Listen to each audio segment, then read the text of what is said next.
Yeah, hi Dawn. Hi, how are you today? I am good, thank you. So, welcome to the Smart Outsourcing Talks show, and this is our fourth season. I mean, the fourth episode, and we are happy to have you. So thrilled to be here. Anytime I can hang out with you, I'm good. You're so kind. Good. So let me just introduce you to the viewers. As such, you don't need really any introduction. But those who are new, let me tell you. Dawn is a powerhouse in accounting industry, right? She is a CPA, certified fraud examiner, and dynamic CEO of Powerful Accounting INC, Yes, a firm known for combining financial expertise with fraud prevention, education, and real world solution for business across the country.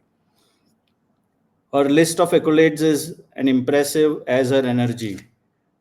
Dawn has been recognized as the top 25 most powerful women in accounting right from 2012 to 2021 by CPA Practice Advisor, a top managing partner elite by Accounting Today, and one of the top 40 under 40 by CPA Technology Magazine. These that was a little while ago. These recognitions are a testament to her relentless pursuit of excellence and leadership in this profession. She is also the author of The Designated Motivator, and it's known for her passionate and hilarious presentation style. I would like to love to hear this more about this. Lighting up the major stages like Intuit's QuickBooks Connect, which is now Intuit Connect, Scaling New Heights, SlaterCon. She's been even featured on MSNBC's Your Business and spoken at influential events hosted by TD Bank, SEMA, and many, many more. Dawn's collaboration list includes industry giants like Intuit, T-Sheets, Fundera, MSNBC, Woodard, and she continues to lead with a strong team and trusted tech partners that make up what she proudly calls Team Brolin's startup lineup. That's right. And today we are diving into her journey, her impact, and what's next in ever evolving world of accounting and advisory. Dawn, welcome to this show. Thank you so much. You're so kind. Yeah, that the 40 under 40 was a little while ago. Okay, to start with, maybe you can just uh, tell us a little more about Powerful Accounting INC, and what are the clients that you have, and your team size, and how do you Sure. specialize in this? You got it. So I founded, well, it wasn't Powerful Accounting in the beginning, but back in 1999, I started my own bookkeeping firm. My husband and I decided I was going to be the breadwinner. I was fine with that. And off I went. And so I started this journey of the last 26 years of working with clients. Again, just was doing bookkeeping in the beginning. And then I got involved in a partnership and then left that partnership in 2011. That's kind of when Powerful Accounting was really born. Hmm. Um, and we work with a low amount of clients. So when we first started, it was kind of like hire as many people as you could, get as many clients as you can, have your hair on fire. And that's just a lot of what the traditional firm has always been. Hmm. You know, it's do the best you can, hire Hmm. people. And I was at one point, speaking of team, I had 11 employees at one point. Oh. And yeah, I can't call myself a great leader in that because I felt like all I did was babysit. It was like a big babysitting escapade, right? Hmm. So, over the course of time, and it took me a long time to understand that having systems in place and the technology and all those kinds of things, and having real processes and things like that. Hmm. And so, we've had clients that are anywhere from $5 million in revenue to 500,000 in revenue. Um, and we really transitioned over the last couple of years Hmm. to the present state of Powerful Accounting, which is working with a smaller number of clients. So I count the people as the client. So I have a couple of clients, two or three clients that have multiple businesses. Okay. One of them has 8 businesses. Hmm. Another may have 3 businesses, and so on. But we only work with 25 Oh. people Okay. right? So we've shrunk the client base down. We found that because we were just like a tax house and a bookkeeping house, and there was really everything was compliance driven, things like that, that we kind of made some changes, and we'll talk more about that. But Mm. so we work with we really don't work in an industry specifically. We Okay. do have a lot of contractors, real estate, like people who own real estate, Mm. stuff like that. Mm. We have one big restaurant that we work with, and we have a firm of three. Mm. So myself, I do all the tax returns. I do have a tax partner. Okay. My tax partner I work with, I have him for quality control, so he'll review returns and things like that. Mm. But he's not part of Powerful Accounting. And then I have Nicole. She's my full-time staff accountant. She's going for her master's degree in accounting, and she does all of the bookkeeping, anything to do with payroll, sales tax, you name it. That's her thing. I don't touch it. I don't want to know about it. Just make sure it's right. And then I have Tracy on my team, and Tracy is my admin. She's my executive admin. Mm. She's like the client communicator. So she's dealing with clients constantly. If they have a question, typically they don't come to me. Typically Mm. they're going to Tracy first. So they just know, all right, Tracy's the person we call. And Mm. so then if it's something that I need, because most of the time I don't have to get involved because, she can handle most of the questions that the clients have, Mm. and I can focus on the work. So, we So also I do think many of the homeowners wants to listen that if I don't want to get involved, and they would want more Tracies in their organization. and I think thinking about, if we are a small firm, we do around 700,000 in revenue a year for two people. That's pretty good. Oh, Um, good. right. And so we really focus on the technology and making sure that we have good systems. A great example of that is the reason why I'm saying this to firm owners, it's really important to have those systems in place and the right people in place. And you're right, there's Mm. not enough Tracies in the world, but Mm. everyone should have an admin. Mm. Why? Mm. People are like, oh, I'm not sure if I'm ready yet to hire someone. And I, especially sole Mm. practitioners, I Mm. encourage to have an Mm. admin. Mm. They're going to take a lot of that burden off of you. It's really important. And an example of a process is Mm. like a new tax client. We have like 200 tax clients total, Mm. including those 25 with their entities. Mm. And so with Tracy, if somebody says to me, let's say I'm at the store, and they're like, Dawn, I want you to do my tax return. Mm. If Dawn says, sure, give me your cell phone number, I'll shoot you a text, we'll figure it out. Mm. Poor process, does not work well. Yeah. So why does that not work well? Because really Tracy's the start of the process, not Dawn. Right. So if I go to me, now the person's I enter them in the system all incorrectly. Mm. Tracy, who's this person? I'm Mm. like, oh yeah, I meant to tell you that it's such a longer process for me to explain to her. Mm. Oh, it's this person I saw at the store, blah, blah, blah. Mm. Doesn't work, does Mm. not work.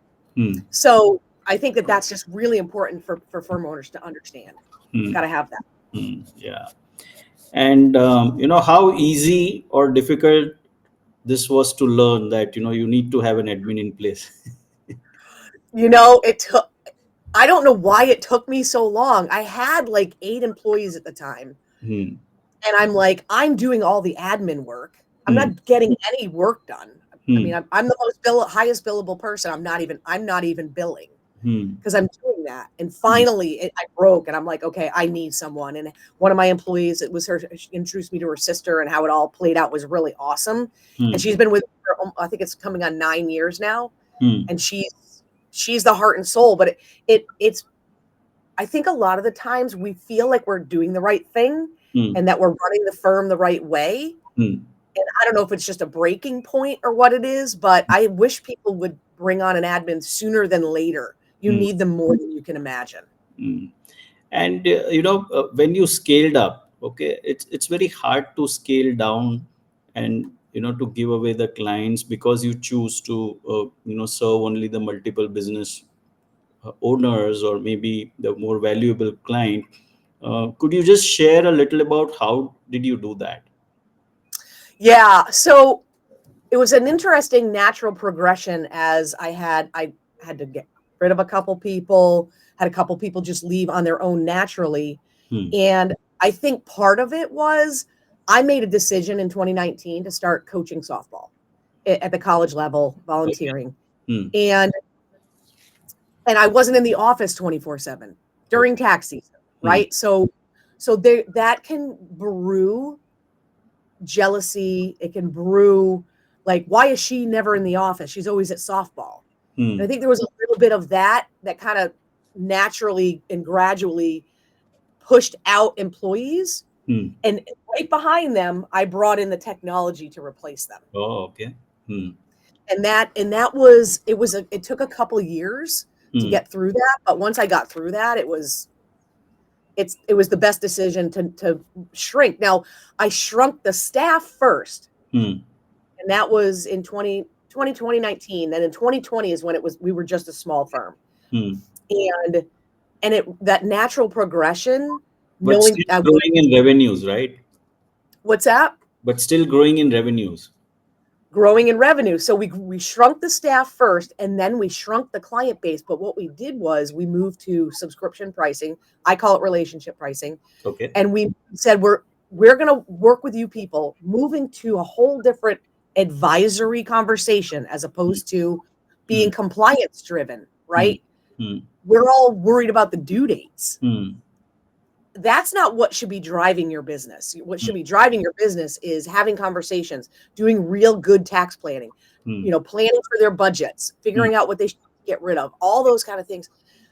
And that's how we moved from. I mean, we were doing 700,000. I think I did 1 million one year with 11 people, and now I'm doing 700,000 with 2.5. Oh, it's Because a Tracy's part time, the admin's part time. yeah. That's substantial for two people. Yep. And you just have to embrace the technology. That's going to be critical for it. Hmm. Hmm. So, what were the challenges, when you are facing from, more a people-based to a more a technology and transitioning into the modern approach, which is a technology-oriented firm?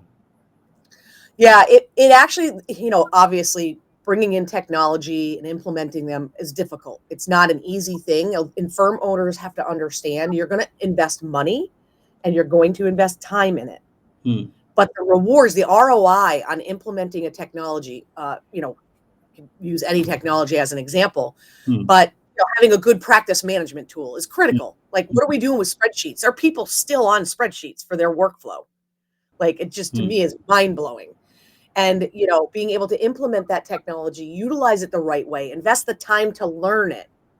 And so the patience is that's probably the hardest part, was being patient enough to know, all right, Hmm. once this is up and running and we are using it fully, it's going Hmm. to make our lives better. Hmm.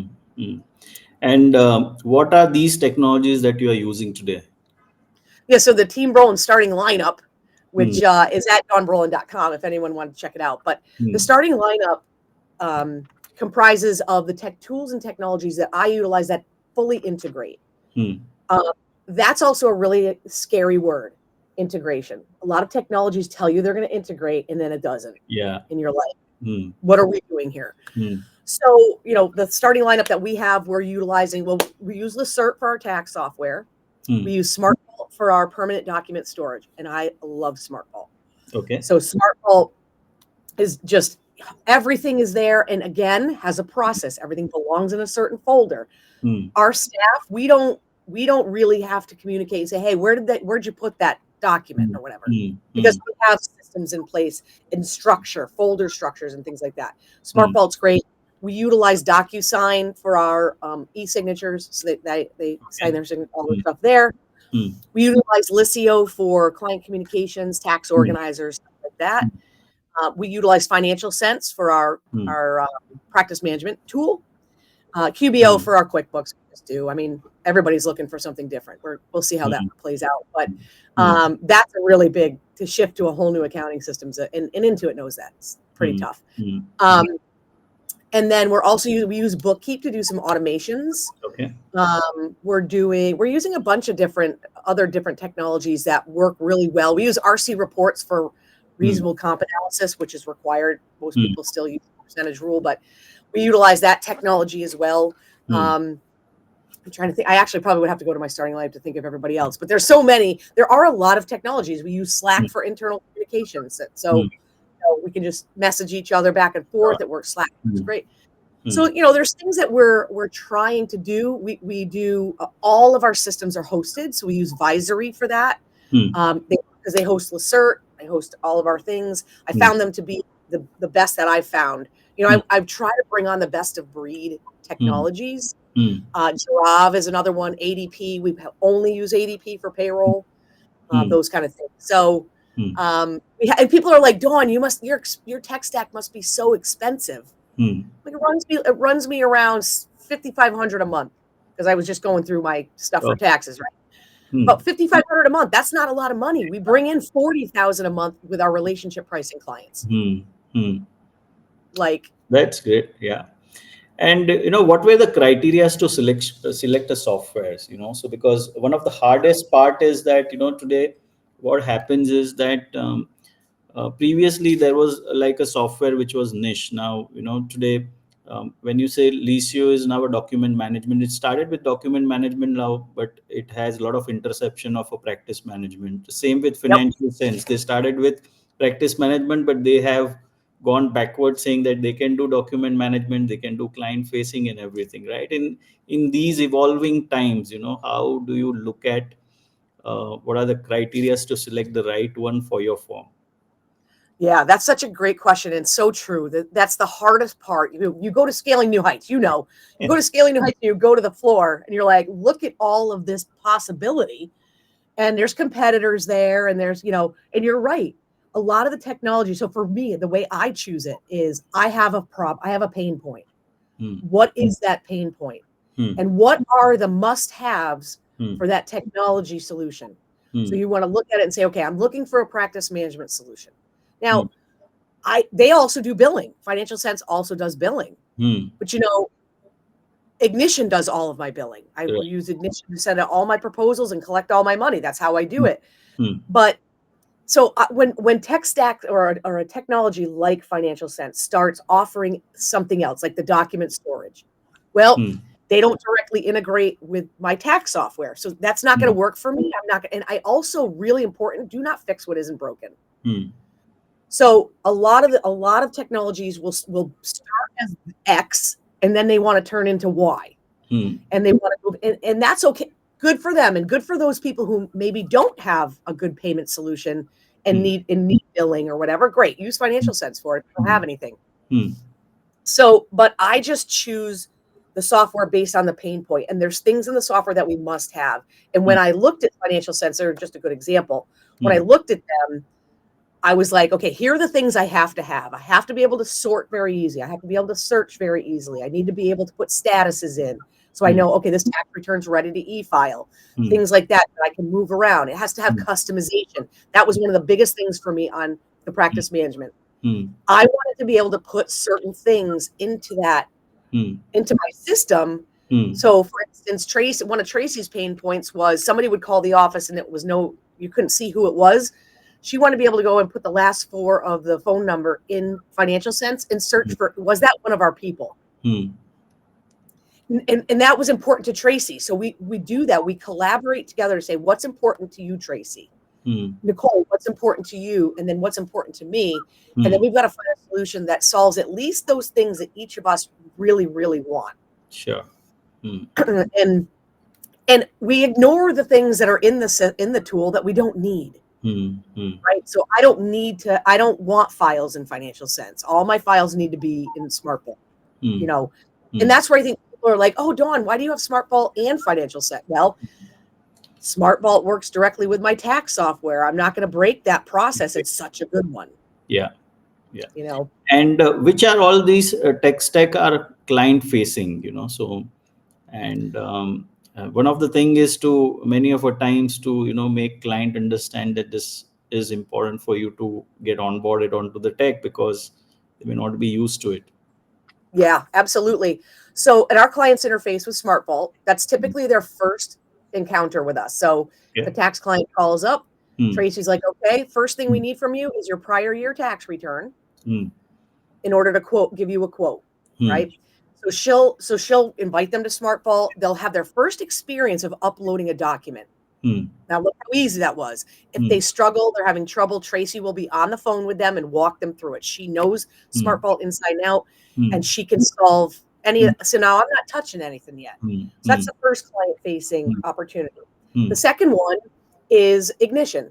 So I'll look at the tax return. I open up Ignition. I create a proposal, give them their quote, send it. That it doesn't take very long to do that. That's another interface for them. Then once they sign and they pay, because we make people pay up front, once they sign and pay, now they go into Liscio, and now they're going to start doing communicating and being able to text us and do all those things right in that platform. And then the last one that I find to be that we've just started implementing recently with Financial Sense is something called Recap. What that does is it'll send like if in QuickBooks, Nicole will say, well, I need you to look at these 4 different expense accounts. Tell me what those transactions are. I don't know what they're for. It will send them, she can set up a schedule. It'll send them that list and they can go in and make comments on what the transactions were for. We were sending Excel spreadsheets. What a nightmare. And now they've had their 4th technology interaction. And again, Tracy's really skilled with all of the technology. So when they have problems, they don't call me. They don't call Nicole. Sure. They call Tracy. Sure. And that's important too. You got to find that person who's going to be in charge of the client interfacing technologies. Who's going to do that? And were there challenges from the client side to use this technology? Sometimes. We have. I don't think with Ignition we've never had any issues. Smart Vault very rarely, because Tracy really walks them through it. People are a lot more in tune with portals, right? They want to get their help, want to make an appointment with their doctor. They're going into a portal to do that. They all are used to it nowadays, so because everybody's moving that way. Yeah. And really, I think we do a really good job of training them up front, and they understand our systems. Tracy's very clear. She sends an intro email, make sure they understand everything. Call. We answer the phone. That's weird. Tracy answers the phone. So if clients are struggling with anything, they'll call. But it's extremely rare. Extremely rare. So, Dawn, you spoke about relationship pricing. I'm a little inquisitive. So what's that? Yeah. So it's so fun. It's so fun. Is actually, I always have to give Mike Triantos from Giraffe the credit for getting me there. Okay. Mentally, because it honestly is a mind shift, a mindset, more than it is anything else. So what we've done was we decided that, and Ron Baker wrote a book, Time's Up, all about this whole concept, and he's the leader. He and Jody Pater are two of the biggest people that talk about it. And the relationship pricing is kind of like it's subscription pricing is what it's technically called. I like to call it relationship pricing because I feel like those 25 people that we work with, we have a relationship with those people. We're part. We just started sending cookies for everybody's birthday. Everybody gets cookies for their birthday now, right? And so we said, listen, what we want to do is we want to work with a business client year round. I don't just want to see them at tax season. And that's what we were doing. And that's a traditional firm. You only see them at tax season, and all you do year round are tax returns, and you're dealing with compliance. And I said, you know what? Wouldn't it be nice to actually have conversations with people? They don't worry about calling because they don't worry about an hourly bill. It's like, you're going to pay me this much every month, and that's it. We're going to take care of you. And people get really wrapped up in, well, I got to list out all the things I'm going to do for them. I'm like, no, you don't. What you need to do is when they need something, you take care of it right away. If you're right.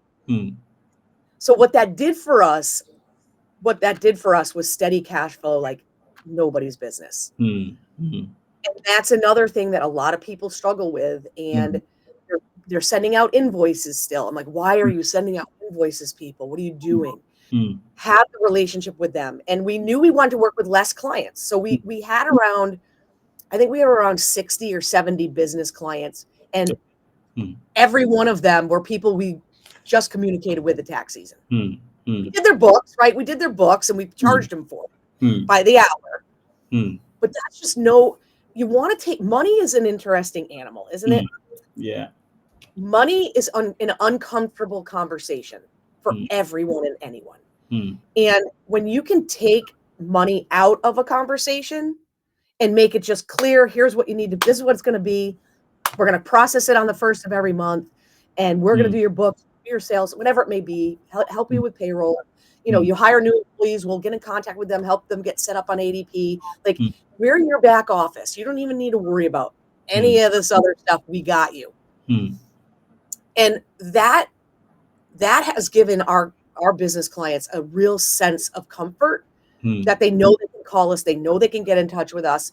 The three of us are all in sync. We know what's going on at all times. And our technology allows them to have full transparency of everything that they need. They need a copy of a tax return, they can go get it. And so that relationship that you're building, when you build a relationship and it's a good one, people are very rarely going to leave you. And if they do, and a lot of times they want to come back. So the subscription model for me is really funny, because you think about like Netflix, right? You got a Netflix subscription. Does Netflix care if you watch 1,000 shows or one or none? They don't care. They're going to charge you every month, and that's going to be your. And the way that's how we look at the subscription pricing with our clients, is that once you're signed up with us, you can identify scope creep. So if you're paying me $1,500 a month, $18,000 a year, I'm taking care of everything. Now, you get into a labor audit or something like that. That's not part of the that's something totally different. Sure. So we handle any notices they may get, all that kind of stuff. So the only thing that's not like Netflix, at least the way I set it up, is when you're gone and you shut the subscription off, you can't turn it back on again. And that's the difference. It's you're with us or you're not with us. And what it's done, Manoj, honestly, like really exciting. Like, tax season's been over for a week. I haven't heard from anyone. I haven't heard, like, I come in, look at my email, there's nothing in there. Why? Because we just hammered tax season and we got it all done. And I tell firm owners, if you're watching this or listening to this, if you are someone who hates your life, who ends up in your office 24/7, whatever the case may be, you can change that. Life can look different. It takes a mindset shift. It takes the guts to do it. Yeah, absolutely. Right. Yeah. And it's a process. And how do you arrive at, how much do you charge? Because it's basically the transactions or the advisory work, or. It's a great question. It's a great question. So how I approached it, this is how I did. I approached it initially, because I don't really have a system to do it. There isn't really a system. It's I think every firm kind of has to develop what kind of feels right for them, but you got to be uncomfortable. Got to make yourself uncomfortable. So what we did was we sat down as a team and said, all right, how much money, if I was to say to you, how much money do you want to make? Like, and be greedy about it. Tell me what would make you and your family in a better situation financially if you were to make X number of dollars. And I asked Tracy, I asked Nicole, and I asked myself, right? What do I want to make? So we had that. I had all of my expenses mapped out. I do my own account. I know exactly how much I spend every month, every month, technically. And I reverse engineered my pricing. And I said, okay, it looks like, again, 2.5 years ago, I said, it looks like we need to make $30,000 a month for everyone to be comfortable. So what we need to do is we need to sit down, think about how much time things are taking for you, or what's the value of what we're doing for these people, and so on. And we just came up with 3 levels: 750, 1,500, and 2,500. And we said we need 3 of those, 5 of those. We need this X to get to 30. So we knew we needed obviously a certain budget amount. And then we took the client list. This is where it gets exciting. I took the client list and I did a client, sales summary by client, top to bottom, highest paying client, lowest paying client. And then we went through the top 20 and said, who do we like? Literally, that's how it started. Who do we actually genuinely, when they call, you're like, oh, cool, it's Cody. Yeah. Who are those people? And we highlighted them, and we came up with the first 3. And then we said, okay, let's look at them. And what did they pay us last year? We're like, okay, over the course of this last fiscal year, Hmm. because obviously there's highs and lows, times where billing's higher, billing's lower. Hmm. And we said, you know what? Last year, these guys paid us 12 grand. Hmm. And all we did was compliance work, Hmm. bookkeeping, taxes, bookkeeping, tax. Hmm. And we said, okay, you know what? If we were to do everything for these guys and really go full board with it, Hmm. let's do 2,500 a month. Hmm. We went and sat down with the first one's the worst, and the Hmm. existing clients are the hardest. The Hmm. new clients Yeah. that come in that are new don't know any better. But the existing were the hardest. We sat down and just said, listen, we're tired of billing. We Hmm. don't want to do this anymore. We want to put you on a plan, a subscription, Hmm. and you're going to pay this much. And every one of them we looked at individually and looked at the Hmm. different Hmm. aspects. Hmm. And we were able to, in that first year, we got to our 30,000 a month. We Hmm. hit our goal. Hmm. And then we weeded out some of those that we thought we wanted, Hmm. got rid of those people, Hmm. and then brought on a good handful of new ones so that Hmm. now we're at that 25 people mark. Hmm. And the pricing was it was all about what we needed to do. It was Hmm. about what we wanted to make and what we needed for revenue, Hmm. instead of the opposite, which is usually, was the client willing to pay? Hmm. That's hard to determine. I mean, it's like, Yeah. hey, are you willing to pay 2,500 a month? No, you're crazy. Well, Hmm. okay, well, let's just do 1,000 then. And we have to control. Yeah. Yeah. Interesting. You know, And have you used offshoring anytime? I have considered it. Hmm. So we have considered it. As a matter of fact, I took a trip to Mexico Hmm. in October of last year Hmm. with Kristen Keats, who runs an organization called Cadencia. Hmm. And Yeah. so we went out there, met some of their staff people, the accountants that are actually the bookkeepers and the tax Hmm. people that are doing it. We got to meet them. So Hmm. that's something that we are considering in the future to offshore, Hmm. specifically because I find that, especially like easier returns, like I have around 150 other individual returns. So I do a total of 200 returns. I'm not a firm that's doing 1,500 or Hmm. 5,500. I'm actually coaching a client right now, a firm out of Florida. They have 5,500 tax returns. I'm like, that's too many. Hmm.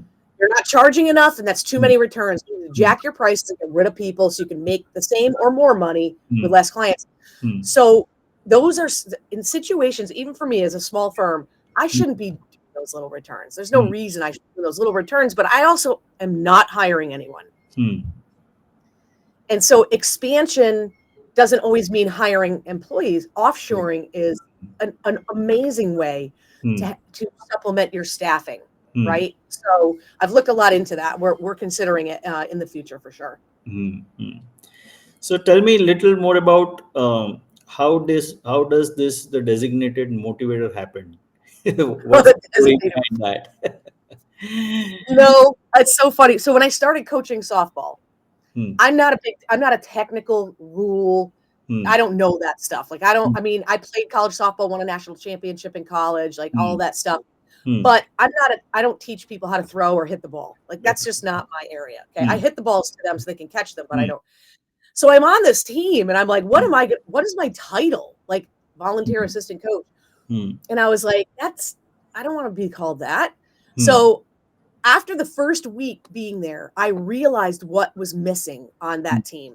What was missing was a person who could elevate these players mentally, elevate them in a way and support them in a way that they learn to play as a team and have respect for each other and care about each other, all these things. So I went back to my office and I'm like, what am I going to call myself? And I sat at my desk and I'm like, you know what?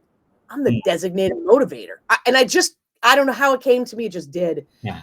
And so the passion and it is pure passion from my soul to encourage those kids. And funny, that first year that I was a coach, the year before they were 12 and 26 or something. They were horrible. And the next year with the same team with some freshmen coming in, they came third in the country. Oh, wow. There's something to say. Yeah. There's something to say about a person who can so positively impact other human beings. And I'm not saying that's not Dawn Brolin. There's a lot of people. There's thousands, millions of people who are designated motivators in their own way. whether it be a parent with children, or a coach, or an executive, a CEO, all those types of leadership qualities.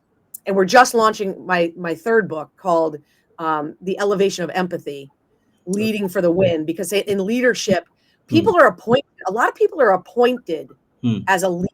You're appointed as a coach. You're appointed as a CEO. You're appointed. That does not make you a leader. And so I talk a lot about that in that book. But so the designated motivator, and I feel like I found myself a little bit. Like that's who I really, truly, in my soul, care about people. I care about genuinely helping other people succeed and win in whatever that is for them. And so I realized in 2021, I was like, why aren't I doing this for my other accounting professionals? Why aren't I doing this for technology solution providers? And why am I not? So then that's when the Designated Motivator for Accounting Professionals book was born. And I wanted to help other practitioners have the life I have now, not the life I had 4 or 5 years ago, because I was not running my firm very well until 2019, 2020, 21. But if I can help one firm owner have a better life and be able to, and I do some coaching now. So I do coach firms who are looking to have, a better life. I mean, I golfed Tuesday, I golfed yesterday. I'll probably golf this afternoon. But I did a couple tax returns this morning. And now, to finally have time and money in my life is not because I want the money. It's not about money. It's about money, what money will do for you. You can donate to causes I could never donate to before. I can help out a friend who's struggling financially. Like there's things that I can do now that I could never do before. And that's what it's about. Making memories. Money makes memories. Not money. Money is not you don't strive for the money. It's the memories you can make with it. And I want everyone to have that. Sure. So, Dawn, tell me, you must be coaching a lot of firms, and so this question is very pertinent from the small, emerging, growing, scaling firms. So, what do you see are the common challenges, across the board, which they really struggle with? Yeah, firms struggle. A lot of it is client communication. Is probably the biggest challenge for firms. Is how do we effectively and efficiently communicate with our clients while still being able to get the work done? Again, a reason why I advocate for people to have an admin. You want to have someone that's going to be able to answer questions and communicate with the clients so the client has a great experience. That's what you want ultimately. I don't think any of us want business saying, I hope I ruined my clients' lives. Like, I don't think that is ever a thing. But client communications is definitely something that if you're going to grow and you're going to grow your firm, however that looks, whether it's growth in clients, growth in revenue, growth means a lot of different things. Sure. And sometimes it's better to pull back a little bit in order to grow. Right. So that's also important to think about. So those struggles are. So when you say client communication, so what is the struggle in that exactly? Getting people to. So let's stick with a tax firm for now. Okay. Getting the clients to get you their documents, like all of their documents, the first time. That is what I am hearing out there. I had a call with a group call yesterday, and we were just talking about client communications. And, when people drop off or they upload or however they get us their documents, it's always that, what about this W-2, whatever. So you work on the return, then you realize you don't have this one W-2. Now you have to stop, put that away, call the client, email the client, whatever. I have Tracy call. I don't email asking for things. Tracy calls him and says, hey, we need this document. She makes sure it gets uploaded. Then she tells me, okay, the W-2 is up there. But we find that to happen very, very, very few times because Tracy's very, very good at making sure we have absolutely everything before she tells me, Dawn, the return's ready to go. Okay. So that's one of the biggest struggles in the industry there around gathering tax getting answers from clients because people are busy. And nobody wants to do their taxes and nobody wants to pay their taxes. And some people even today believe because Trump's the president that we're not going to have to do taxes. And it's like, what, you know what? Well, that's real. You probably should file. Like, what are you doing? We've heard some stuff, but you know, I think that if you're going to, as you grow, as you as a firm owner are going to grow, Hmm. having your systems in place is another piece. And a lot of it, as we talked about a little bit ago, it's the selection of the technology that is the challenge. Hmm. What is the right technology? Now, for me, I've got my starting lineup. My technology works for me. Hmm. It took me a long time to get there. Hmm. It didn't just happen overnight. Right. Right. It was a process, and I had to commit to it. Hmm. And Hmm. here's the thing, Manoj. Really, this is really awesome because your listeners Hmm. are probably thinking, well, I know I've got to get my systems in place, and it just takes so much time, and I don't feel like I can ever get it done. Hmm. It's going to take time. I tell people it's a 2-year process minimum. Hmm. It's a 2-year process. You're not just going to all of a sudden, I'm Hmm. going to I'm going to take Brolin's entire starting lineup and implement it. And it's going to happen, and I'll be up and running in 3 months. Hmm. No, Hmm. doesn't work like that. Yeah. So it's the commitment. But here's the thing. It's like, if you keep doing what you're doing now over Hmm. and over, we know that's the definition of insanity. Hmm. And that means you either start today and Hmm. invest the time now, Hmm. or 2 years from now, you're going to be sitting in the same spot. Yeah, absolutely. In fact, today morning only we were,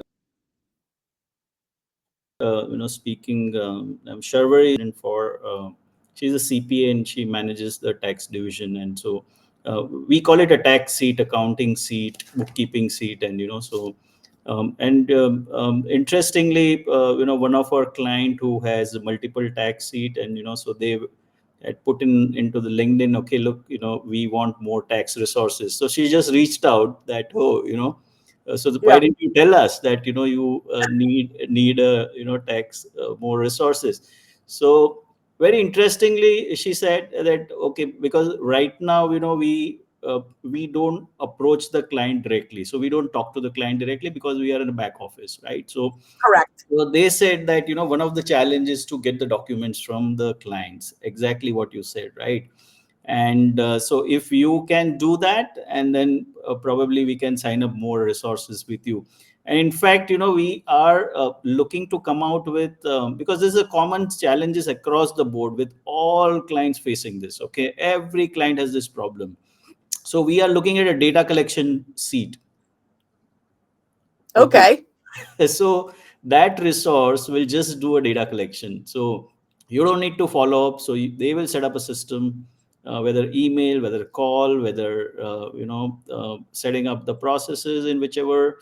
So you are using Smart Vault. Okay, so people may be Yep. using different software, so making sure that before you touch a return, or before you even look at the books, or even look at the closing of the books, all the documents and everything is done. So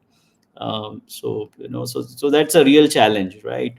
And Yep. second, I'm sure, though technology most people are aware of, but as a solo entrepreneur, or a solo practitioner, or with a lean team with 2 and 3 members, if you are running the books of the people, and then you have to look at the technology, then compare, and then implement, it becomes too much, right? Right. So Right. we have something called workflow seat, so where we set up a practice management software and workflows for the people. And this just came out of the conversation. I mean, we never had these things before when we started, right? But then Sure. when you look at the challenges, and when we launched this seat, and within very first 3 months, we did about 6 to 7 engagements on that, right? So that's Yep. the kind of a demand. So these are the real life problems, so in terms of data collection, or technology. What are the other things do you see in common? Is pricing a challenge? Is Oh, capacity a challenge? uh, you know oh, pricing. It is That is a big challenge for people because we're not good at that. hmm, I don't think we're good at thinking about how we should be charging and honestly what the way we see our value. hmm, So so if someone comes to you and they need processes and those types of things, hmm, okay, so what it costs money to do that, right? It costs money to hire you, and that's hmm, okay. hmm, The key is what are you charging in order to cover the cost associated with if you want to expand, and like I hmm, said, hmm, outsourcing is a perfect way hmm, for people to expand their company, if you will, hmm, without hiring. hmm, And for people who will focus 100% on that process, mm, it's a no-brainer. So if you don't want to invest your own time and your own money in doing it yourself, it's the perfect solution. And that's what I think people are starting to understand that more, which I think is awesome. And that's the way it should happen. But, pricing, people just don't see their own value in what they do. How do you put an hourly rate on yourself? Right? Think about all the schooling. Or some people didn't go to school for it, and people learn it on their own. And that's that. I'm not bashing those people at all. It doesn't matter. You've invested time, money, energy, education, all that stuff, in your experience, and how you can get it done like that. And so, and people say, well, I can do your tax return in 15 minutes because I've been doing this for so many years. And yeah, I'm really good at it because that's what I do. Just like if you're a car repair guy, I can't change my oil. I don't know how to do that, and I don't want to know how to do that. I'm happy to pay for it. So pricing and I think is also another mindset challenge for people. Most people are not charging enough. We don't take price shoppers. Like we don't do that. You want to call them, how much would you charge me for that? No, we don't do that. You either see value in what I offer for you. But I always tell people, I'm the most expensive accountant you're probably going to call. Because I can get stuff done. I can take care of it. We take care of it, and we don't just take everybody as clients. Right. But pricing is a challenge. It's a big challenge for people. I'm shocked when I get a new client and I look at what they paid for their tax return. I'll give you an example on that. So we had a client just getting their tax return done at a local firm about 5 miles from here where I am today. And they give me their partnership return. They paid $800 for the partnership return. $800. I'm like, and they're like, they never get it done on time. They're always asking us in August for information, and I don't know how to do anything, and they never answer my questions. And I'm like, well, the problem is you don't have a relationship with your accountant. I don't even know if you know what they look like. And I'm like, so here's the deal. This is what we're going to offer for you. First of all, your books are a disaster. Everything here that I've seen is a mess. They missed $120,000 of a rent expense on your return. That's why you paid $15,000 in taxes. We can fix that for you. All these, but you're going to pay $1,500 a month. And she's like, I said, you got the three partners. I'm like, you three can talk about it, but I'm telling you right now. And the business came to me because of an individual return that I do. And he was like, we got to go to Dawn. We got to move. And so now they're paying $18,000 from 800 to 18,000. Oh, wow. Real life story. And at the end of the day, what we're offering to them is to help them. They don't have great processes. They've already been stolen from. There was already fraud in their business. And, so I look at the other prices from other firms, somebody who did an individual return for $150. I'm like, what are you doing? That you don't cover the cost of anything for $150. So we got to increase these prices, and demand is only going to go up. There's less practitioners, and that's going to continue. That's not changing. Less practitioners. Yeah. And what is the value add that you give to the clients around the year? So of course, one is accounting and returns and stuff like that. So in terms of advisory, in terms of cash, what do you do? Yeah, so we help them budgeting. So we're helping them look at their budget to see. We do planning for asset acquisitions. So figuring out, we want to buy. We're renting this building right now. We want to buy the building. All right. Well, let's talk about that. Let's talk about the. Do you want to finance the building? Do you not want to finance the building? Those types of things. Sure. We go through and we talk with them. We answer their questions. An issue comes up with an employee. We try to help with that. Obviously, we do tax planning through the year. We handle all their estimated payments for them. They don't have to deal with any of that. And a lot of people don't do that. A lot of people don't want to do the estimated tax payments. They're like, oh, that's up to them. That's their taxes. It's like, well, we only do that for our relationship pricing clients. They're the only ones that we will do any of that for, because we're giving them that value and that security of knowing their taxes are taken care of. They don't need to think about it. So any questions they have, you are just a call away, right? So it's easy, Yeah, right? whatever, it's just a call away. Whatever you need, they have those relationship pricing clients Mm, that are mm, at the $1,500 or $2,500 level. mm, They have my personal cell phone. Anybody under 1,500, you got to call Tracy. yeah. And do you know how many times my phone rings? Mm. Once a month, if that. Oh, wow. If that, once a month. That's how you play golf. That's how I play golf, and I don't worry about it because at the end of the day, we are taking care of their stuff. Mm, And we have tax, during tax season, and we get their returns are the first ones we do. And do mm, you know why?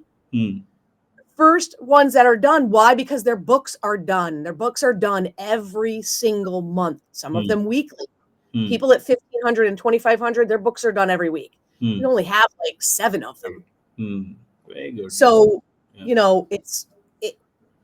it's just a better way to do business. Mm, mm, mm. Makes sense. And Mm, yeah, mm, and taking control of the relationship is the key. mm, Being in control and being proactive instead of reactive. I was reactive for 20 years of my business, and mm, we just were reactive to everything that was going on because our hair was on fire. And mm. now it's like, oh, you know what? Maybe I will do a couple things today. Like yesterday, I was just like, I have some returns to do, but not many. I'm going golfing, and I went by myself. I just went golfing. It was awesome. Yeah, great. So Mm. it's just the life I want to live. You know what I mean? Yeah, yeah, One of my absolutely. coaching clients, Mm, he's somebody who, during tax season, he's got a son.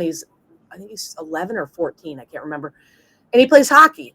mm, Well, hockey season is tax season. mm, And he's like, I never get to go to my kids' tournaments. And I said to him, I said, because you got to find a why. Why are you going to do this? mm, What is the reason why you would invest time, money, whatever resources mm, into creating a firm that mm, allows you to have flexibility to mm, work when you want to work? mm, mm, So what is the why? Because without a why, you're going to keep doing the same thing you're doing over and over again because that's just all you know. mm, So you have to take a drastic shift in your mind mm, and put it on some kind of a prize. mm, And for me, the prize was flexibility to coach. I don't coach anymore. I coach firms now. I don't coach kids anymore. But mm, it's like, what is the why that's going to get to drive you to change your pricing? What's the why that's going to get to drive you to get uncomfortable mm, and have some tough conversations with your team or yourself? If you're growing, you mm, always include your team. mm. But what is that going to be? Because it's not money. Sure. It's not money. It's Mm, the ability to do things you want to do when you want to do them. yeah. Like Yeah. go to a hockey game, your kid's hockey game. Mm, mm, mm. So So shifting the gears to the next thing is a lot of talk about artificial intelligence, LLM models, agentic AI. So what's your take on that? well, I have found, at least for those accountants who are looking into it or utilizing it at all, some are not utilizing it all still. Hmm. There's so much AI that's already been built into technologies. We just didn't know it was called that. Hmm. But now it's becoming, obviously, as we're moving forward, it's becoming more robust. Hmm. A lot of us are using it for automatic email responses. So somebody Hmm. sends you an email and they got all these questions. You're like, copy paste that over here. Let me just stick it in. I use Magi is one of the ones that I use. But Hmm. throw it in there. Can you give me some responses to this? Sometimes it works great. Sometimes it doesn't. Hmm. At least it gives you a baseline. You can go in and edit it and things like that. Hmm. AI I do a lot of presentations, so I use a lot of AI for my outlines and my PowerPoints and for images and things like that to help me produce some content, things like that. But I also see it where AI is going to help us be able to pull together accounting and financial data in a very different way. People think it's going to replace us. It's not replacing us. What it's going to do is simplify our process so that we can be having conversations with clients Right. off of data that's been populated and calculated and done for us. It's almost like having a financial expert in-house that's going to pull together this stuff so you can have a human-to-human conversation and interpret it. Right. Right. And that's where people think, well, the client will just do that. They don't even look at their balance sheet now. You think they're going to go read stuff from AI. They're not doing that. Yeah. You know, do I think AI is going to simplify tax preparation? Absolutely. And I hope it does. You know, who wants to sit around and do simple 1040s? Like, I mean, they are fun because they're easy and it's like, woo, it's a win. It's success. I got one done and it's fun. You know, but really, that stuff's going to be automated. We already know it. A lot of it already is automated in some way, shape, or form. You know, you've got tools that will translate W-2s into a file that will go to your tax software. That's AI. Yeah. And that kind of thing. But we're still always going to need to be here, especially for business owners. And small business runs the world, period. Yeah. And so those people are always going to need someone. But it will shift in the way we work. Absolutely. And I think it's going to replace the things we don't want to do anyway. We just don't know it yet. And there are bigger and better things to come for us because of that technology.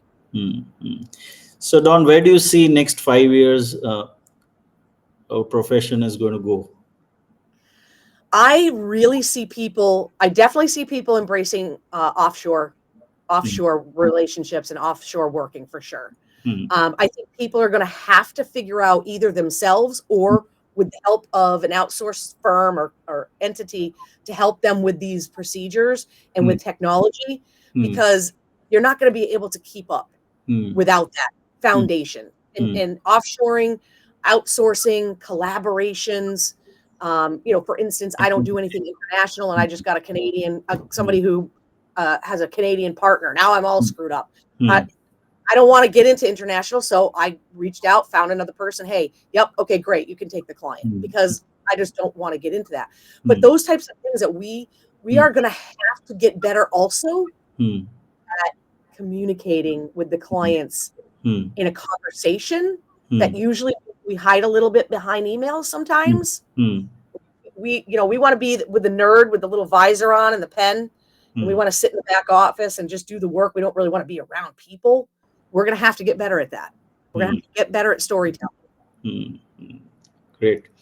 So we come to the last question, Dawn. So what is the top pieces of advice, as a coach, as a motivator to the practicing firms in way to modernize their firm and, work more smartly rather than too hard?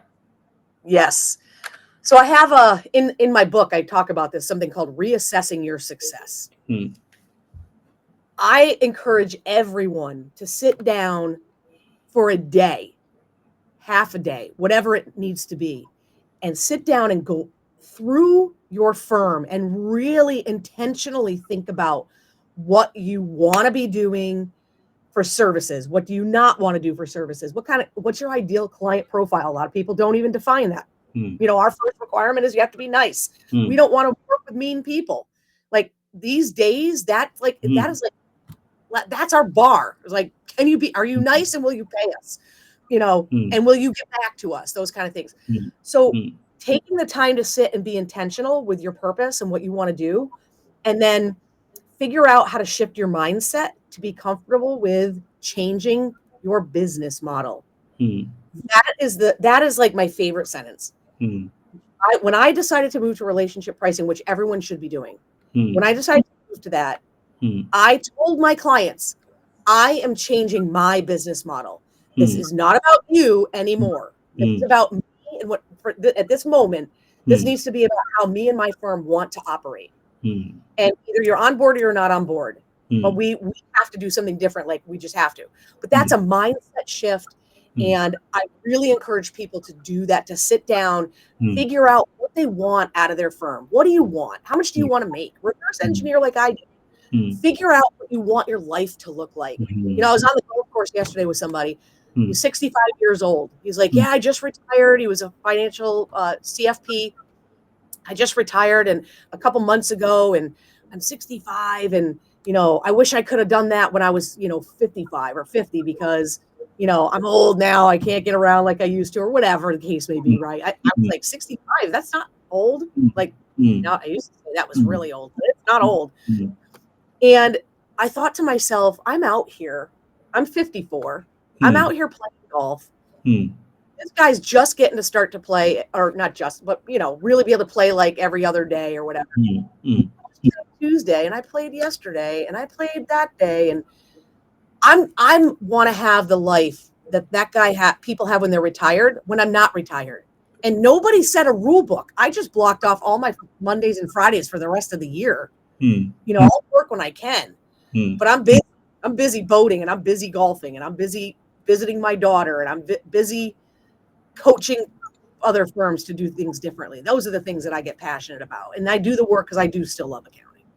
Fantastic. You're already living a retired life. Retired life. I don't ever see myself really retiring, honestly. Like, I like to work.